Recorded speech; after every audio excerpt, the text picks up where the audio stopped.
Brittany Denise Parks, popularly known as Sudan Archives, is a self-taught violinist and singer-songwriter who's redefining the violin's role in music. Her recent performance at the Glastonbury Music Festival showcased her unique blend of non-Western string traditions, unconventional pop, and R&B melodies, all underscored by her boyfriend and collaborator, rapper Nokando's influence. Her 2022 album Natural Brown Prom Queen blends technical ingenuity with daring lyricism.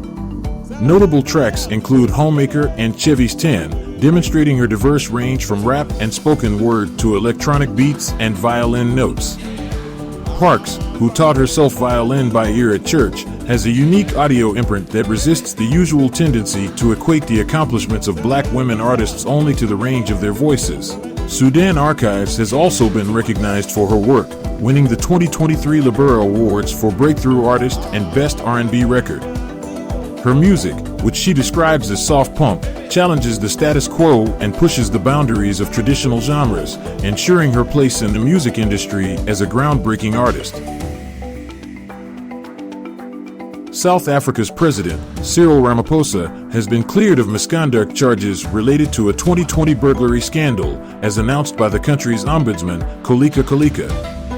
This scandal, which emerged in June 2022, involved an accusation that Ramaphosa had concealed the theft of $580,000, alleged to have been unearthed by burglars from a sofa in one of his properties. The accusation extended to claims that Ramaphosa had silenced the burglars, leading to suspicions of corruption and money laundering. However, the Ombudsman's Office, an independent entity tasked with investigating governmental misconduct, has determined that Ramaphosa's actions were not in contravention of the Constitution.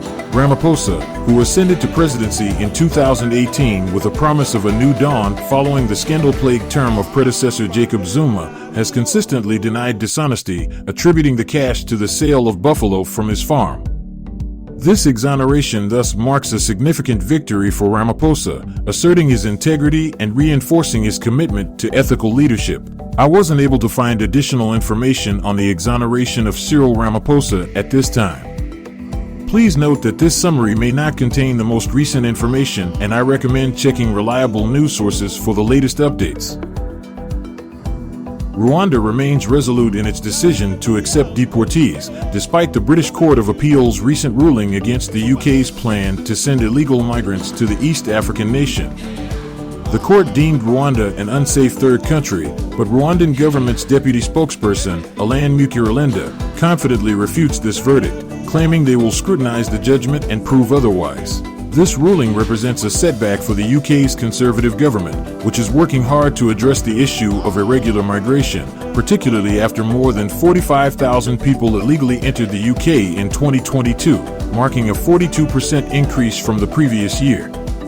Despite court rulings that have stalled the deportation plan, Rwanda, having received substantial funds, is ready to welcome migrants in large numbers. Critics of the deal cite Rwanda's concerning human rights record and the treatment of political opposition. Nonetheless, both Kigali and London stand firm, asserting that Rwanda is a safe destination for deportees.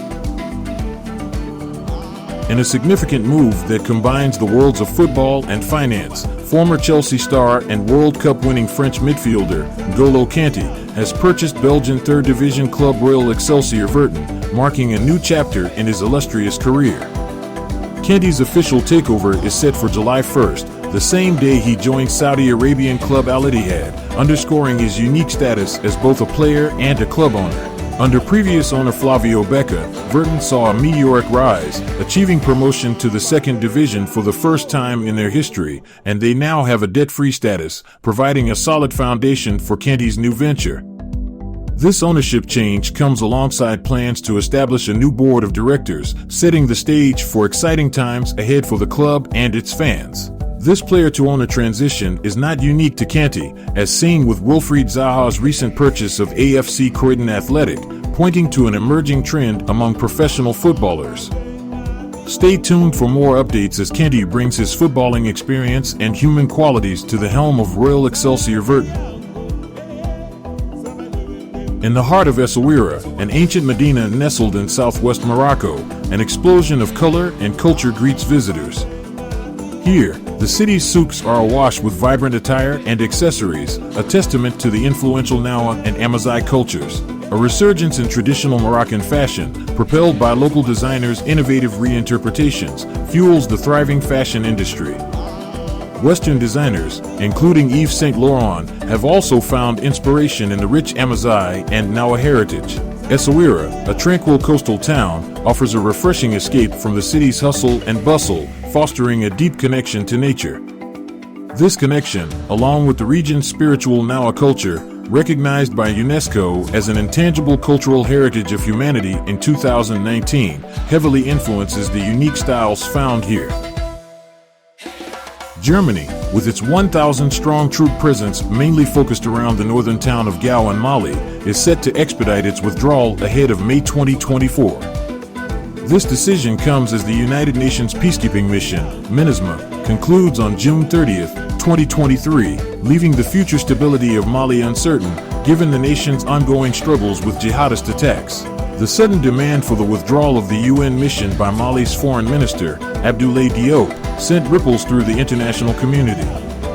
Despite the substantial annual cost of $1.2 billion, the peacekeeping mission was deemed invaluable by UN Secretary-General Antonio Guterres, in light of fears around the potential expansion of extremist groups following a withdrawal. Yet, respecting the consent of the host country, a fundamental principle of peacekeeping, the UN Security Council, led by France, is moving towards terminating MINUSMA's mandate. Looking ahead, the aftermath of this significant transition is clouded in uncertainty, with jihadist threats and cybercrime issues escalating in the region. Amid this, the resilience and adaptability of local communities will play a critical role in determining the future trajectory of the country. Stay tuned for more updates on the evolving situation in Mali. California's Black Reparations Task Force has handed its 2-year report to state lawmakers, initiating the next phase in the quest to compensate descendants of slavery. The panel made over 100 recommendations, urging supporters to push for action, but the path to policy implementation faces challenges from opponents in the legislature and the public.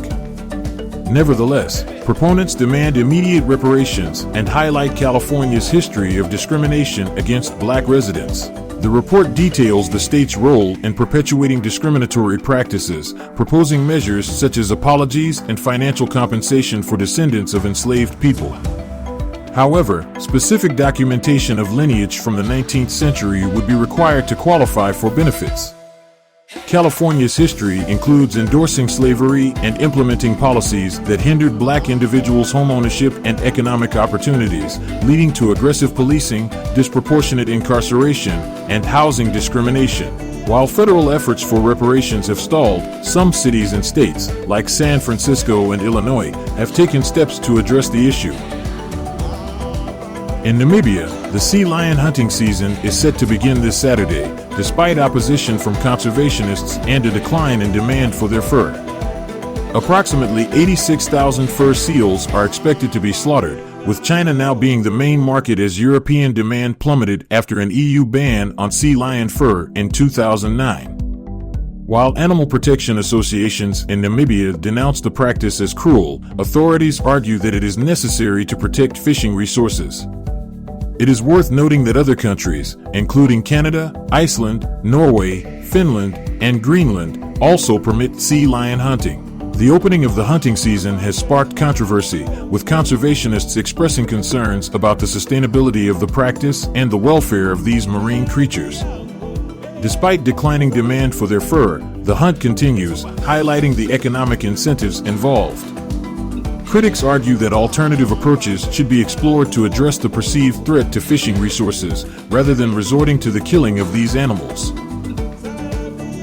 South Africa has confirmed that the BRICS summit will proceed as planned, despite speculation of a potential relocation to China to accommodate Russian President Vladimir Putin, who faces an arrest warrant issued by the International Criminal Court, ICC, over accusations of kidnapping Ukrainian children.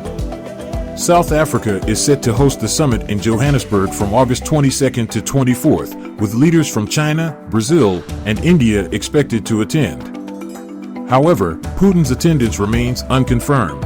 South Africa's neutral stance on the Ukraine conflict has drawn criticism from the West, with the United States ambassador accusing the country of loading arms or related technologies onto a Russian ship docked at Simonstown Naval Base back in May.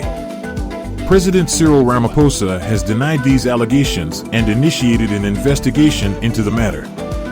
The situation adds another layer of complexity to South Africa's hosting of the BRICS summit. As preparations for the BRICS summit continue, the arrest warrant against Putin raises questions about the potential diplomatic implications for the participating countries. A landmark diamond deal has been sealed between Botswana, the world's top diamond producer by value, and the renowned mining company De Beers Group.